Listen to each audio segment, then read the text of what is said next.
अब इसका हम एक फ्लो शीट डायग्राम डिस्कस करते हैं। सबसे पहले फ्लो शीट डायग्राम में हमने लिया है रॉ मटेरियल। अब रॉ मटेरियल में हम क्या सिलेक्ट करते हैं? हम सिलेक्ट करते हैं लाइम एंड क्ले। तो हमने दो चीजें सिलेक्ट की हैं। एक तो हमने किया हुआ है लाइम स्टोन, यहाँ पर ले लिया हमने लाइम स्टोन कैल्शियम कार्बोनेट, और दूसरा हमने यहाँ पर सिलेक्ट किया हुआ है क्ले।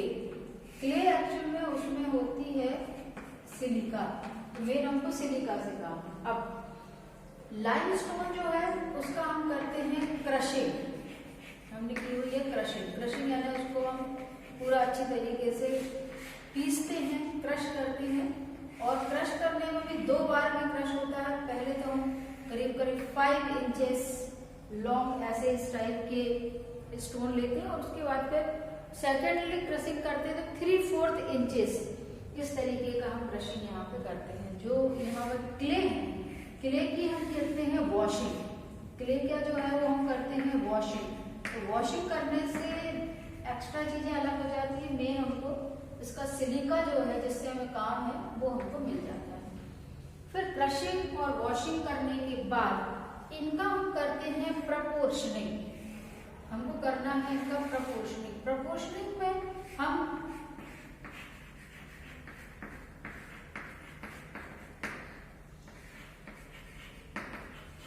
प्रपोर्शनिंग जब हम इसकी करते हैं तो उसमें हम कई तरीके के, जैसे हमने लिखा है C2S मतलब 2 पार्ट लाइम का 1 पार्ट सिलिका का, या C3S तो 3 पार्ट लाइम का 1 पार्ट सिलिका का, ऐसे अलग अलग तरीके के सीमेंट हम बनाते हैं।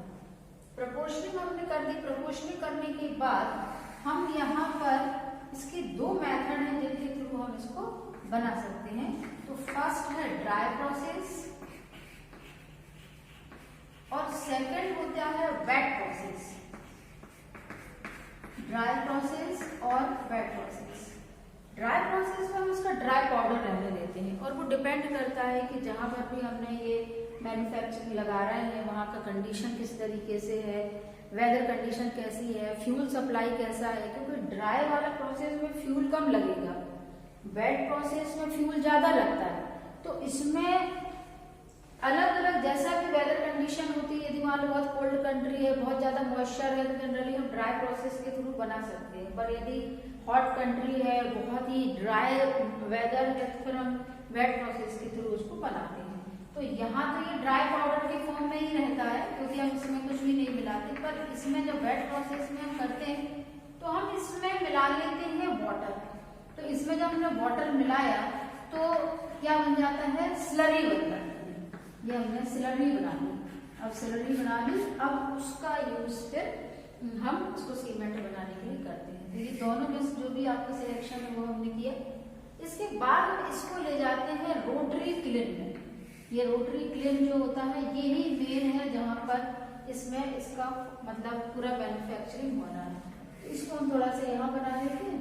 ये हमारा रोटरी क्लीन है, यही मेन रिएक्शन वेसल्स है और इसी में पूरी प्रोसेस होने वाली है। इसको हम बोलते हैं रोटरी क्लीन। इसमें भी 3 अलग अलग टेम्परेचर जोन होते हैं, अभी इसका डिटेल बताऊंगी मैं। तो वहां से फिर वो यहाँ से जो निकलता है उसको हम बोलते हैं क्लिंकर। क्लिंकर बोलते हैं, क्लिंकर निकलते हैं मतलब सीमेंट के, मतलब इतने इस टाइप के छोटे छोटे से ऐसे मतलब गोल गोल टाइप के पत्थर जैसा रहता है, वो क्लिंकर होता है। फिर क्लिंकर जब निकलता है तो उसको हम करते हैं ग्राइंड। तो यहाँ पर हमने उसको ग्राइंड किया। ग्राइंड करने के बाद हम उसमें मिलाते हैं जिप्सम।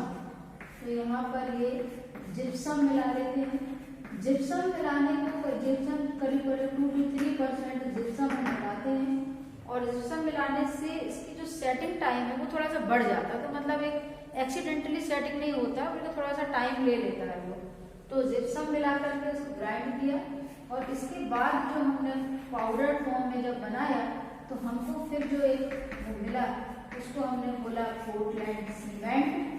और यही पोर्टलैंड सीमेंट का फिर हम कर देते हैं स्टोरेज, और स्टोरेज करने के बाद इसका हो जाता है स्टोरेज के बाद हो जाता है शिपमेंट। जहाँ जहाँ हमें इनको ट्रांसपोर्ट करना होता है वहाँ पर हम इसको ट्रांसपोर्ट कर सकते हैं। तो ये पूरा इतना इसका ये फ्लो शीट डायग्राम है और इस तरीके के इतने स्टेप्स में हमको इसको काम करना है। तो यहाँ से ये फिर कंटिन्यू होगा रोटरी क्लिन, देन क्लिंकर बना, क्लिंकर को ग्राइंड करके जिप्सम मिला दिया तो सीमेंट बन गया, उसका हम प्रॉपर स्टोरेज कर सकते हैं और जहाँ भी उसको भेजना है वहाँ पर शिपमेंट कर सकते हैं। इसके बाद इसका एक डायग्राम के थ्रू हम पूरा पोर्टलैंड सीमेंट का मैन्युफैक्चरिंग समझते हैं। मैन्युफैक्चरिंग ऑफ पोर्टलैंड सीमेंट, इसका जो पूरा एक लाइन डायग्राम हमको दिखाई दे रहा है, इसमें यहाँ पर ये जो मेन जो दिखाई दे रहा है दिस इज रोटरी क्लिन, ये मेन है जिसमें हमको पूरा मेन रिएक्शन इसमें होना है रोटरी क्लिन। और रोटरी क्लिन जो है वो थोड़ी सी इसका एनक्लाइनमेंट होता है, थोड़ा सा इस तरीके से हम इसको बनाते हैं ताकि ये यहाँ से मटेरियल आता है तो इजीली वो नीचे की तरफ शिफ्ट हो जाता है। इसके इनर वॉल पर हमने लगाया हुआ है रिफ्रैक्टरी मटेरियल। रिफ्रैक्टरी मटेरियल लगाने से ये यहाँ पर जो भी इसका नेचर होता है उसके अकॉर्डिंग यहाँ पे हम रिफ्रैक्टरी मटेरियल सेलेक्ट कर लेते हैं और इसको लगा करके मेन रिएक्शन भी यहाँ पर करते हैं।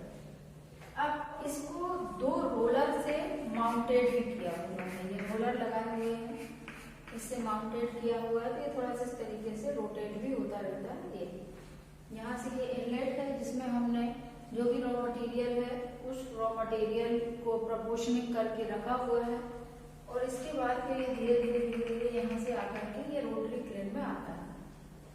रोटरी क्लिन में टेम्परेचर का बहुत ही इम्पोर्टेंट रोल है, यहाँ पर टेम्परेचर हमको देना होता है। तो टेम्परेचर के अकॉर्डिंग इसके 3 जोन्स होते हैं। फर्स्ट जो ऊपर का है दिस इज ड्राइंग जोन, ये आपका ड्राइंग जोन है। इसका करीब टेम्परेचर होता है 100 डिग्री सेल्सियस से लेकर के 500 डिग्री सेल्सियस, इसको हम ड्राइंग जोन बोलते हैं। यहाँ पर ड्राइंग की प्रोसीजर जो भी थोड़ा सा मॉइस्चर वगैरह जो होता है, फ्लू गैसेस वगैरह जो होती है वो वहां से निकल जाती है। फिर सेकेंड जो जोन है इसको हम बोलते हैं कैल्सिनेशन जोन। जो कैल्सिनेशन जोन जो होता है इसका टेम्परेचर होता है 1000 डिग्री सेल्सियस, 1000 डिग्री सेल्सियस होता है। और यहाँ पर मेन जो लाइम स्टोन जो होता है वो टूट करके कैल्शियम ऑक्साइड बना लेता है। तो कैल्शियम ऑक्साइड और सिलिका का ही फ्यूजन होना है, तो यहाँ पर ये कैल्शियम ऑक्साइड में कन्वर्ट हो जाता है। और जब फिर ये कैल्शियम ऑक्साइड और सिलिका यहाँ पर जब आता है तो मेन यहाँ पर जो जोन है इसको हम बोलते हैं burning zone, this is burning zone. और बर्निंग जोन का टेम्परेचर हमको मेंटेन करना होता है 1500 डिग्री सेल्सियस, 1500 डिग्री सेल्सियस पे ये पूरा यहाँ पर काम होने वाला है। यही इसका फ्यूजन टेम्परेचर है। कैल्शियम ऑक्साइड सिलिका से रिएक्ट करके कैल्शियम सिलिकेट बना लेते हैं और वही क्लिंकर है।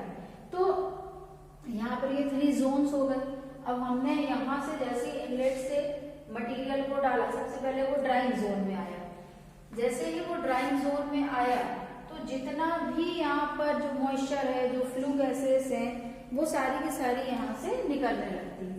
तो यहाँ से ये पूरा यहाँ से निकला तो ड्राइंग जोन से जो भी आपकी फ्लू गैसेस थी वो फ्लू गैसेस यहाँ से आ रही है। और ये हमने यहाँ पर लगाई हुई है चिमनी, तो चिमनी जो हमने लगाई हुई है वहां से ये पूरा आपका फ्लू गैसेस बाहर को निकलने लग जाती है। तो यहाँ पर ये फ्लू गैसेस जो होती है ये पूरी आपकी बाहर निकल गई है चिमनी के थ्रू। फिर इसके बाद यहाँ से कैल्शिनेशन जोन में आया, तो कैल्शिनेशन जोन में क्या रिएक्शन होता है वो देखते हैं कि कैल्शियम ऑक्साइड जो होता है जैसे ही वो 1000 डिग्री सेल्सियस टेम्परेचर लेता है ये ब्रेक डाउन होकर के calcium oxide plus carbon dioxide बना लेता है। तो कार्बन डाइऑक्साइड तो यहाँ से रिमूव हो जाएगी, यहाँ से रिमूव हो जाएगा और कैल्शियम ऑक्साइड जो है जो आगे बर्निंग जोन में जाकर के फ्यूजन का काम करता है। बर्निंग जोन में क्या रिएक्शन होता है, calcium oxide react with silica. अब सिलिका को हमने पहले ही मिलाया हुआ है तो ये बना लेता है कैल्शियम सिलिकेट। तो कैल्शियम सिलिकेट जो बन गया यही सीमेंट है। यदि मैग्नीशियम के ऑक्साइड यदि हमने रॉ मटेरियल के फॉर्म में ले लिए हैं तो ये रिएक्ट करके मैग्नीशियम सिलिकेट बना देता है। या इनकी रेशो है, मान लीजिए 2:1 का रेशो है तो यहाँ पर C2S सीमेंट बन गया।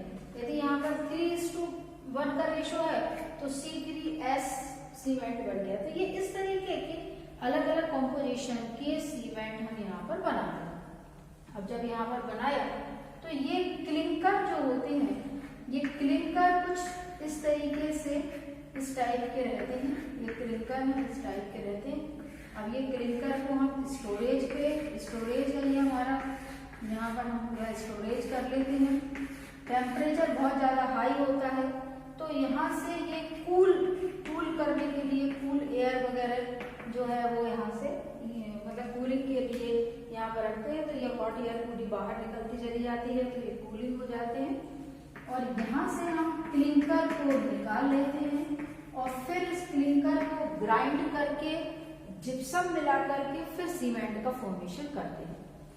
बाकी का जो ये जो दिख रहा है ये एक्चुअली में क्या है कि जो भी हमने यहाँ पर जो भी बर्निंग के लिए जो भी हमने फ्यूल वगैरह लिया हुआ है तो यहाँ पर पल्वराइज्ड कोल होता है।